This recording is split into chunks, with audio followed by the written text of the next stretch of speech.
Hey guys, it's Ben the Coin Geek at Old Pueblo Coin, and today I wanted to walk you through the PCGS restoration submission form. I've had a couple of you ask about this form and how it works, and so I want to go through it with you. It's set up in pretty simple sections to read and understand. Funny thing is, if you just print it, they ask you to put a submission number up here. You just make up your own number. And they do say random. I don't know how random my number looks, but c'est la vie.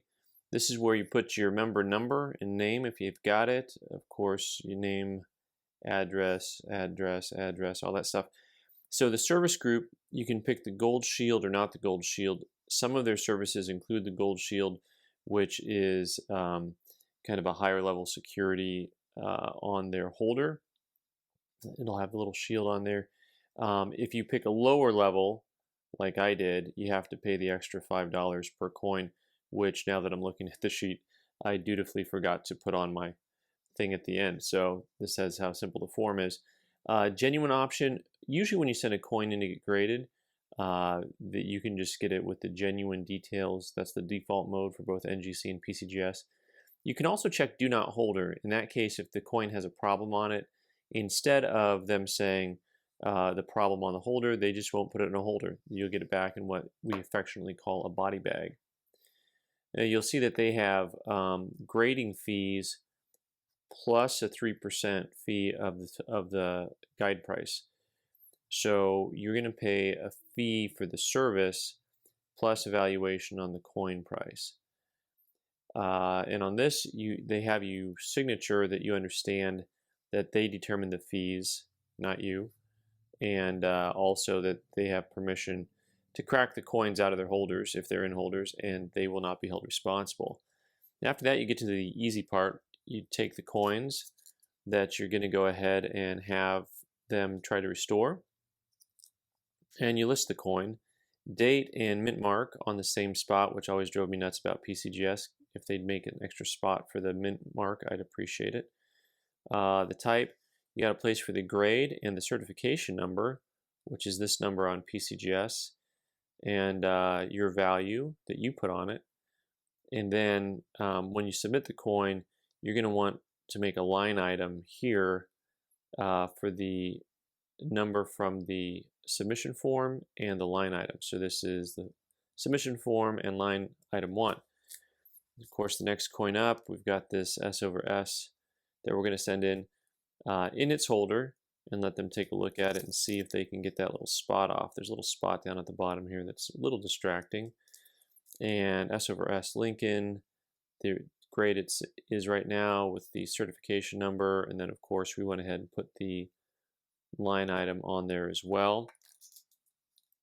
You're going to have to total these columns here to see the total value, which is important because when it comes to shipping and handling, you're going to go ahead and take the total number of coins and the value of the coins, and that's going to be your shipping cost, whatever that number turns out to be.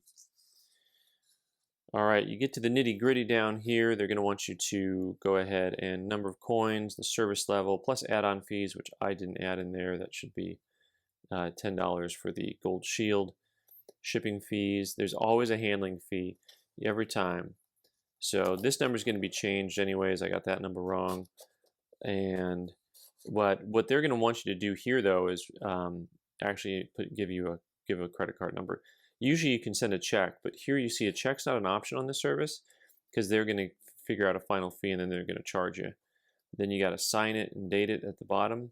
You know, and what's fascinating to me about this entire form is both on their website and also on their legalese. It's actually pretty helpful, and they use a lot of common language instead of like highbrow language, which I find very interesting. They walk you through some of the different restoration issues, which is, I think, a very useful thing to go through. They also talk about restoration candidates. What are some common things that you'll see on a coin that they can commonly help and remove? And what I found to be the stuff that's really good is this little restoration tips section. Things that you should consider. they tell you not to send a coin in if it's worth less than at least $100. Uh, I find this fascinating because I wonder if you don't want you to send in a roll of pennies that are worth 2 cents each, and it's probably a lot more labor than it's worth to them. Do not expect miracles. That was a great line. Do not expect miracles. Yeah. We can't turn a 62 into a 67. Some customers have submitted counterfeit coins. Yeah, we can't make a counterfeit genuine. It's pretty funny. Restoration doesn't always work.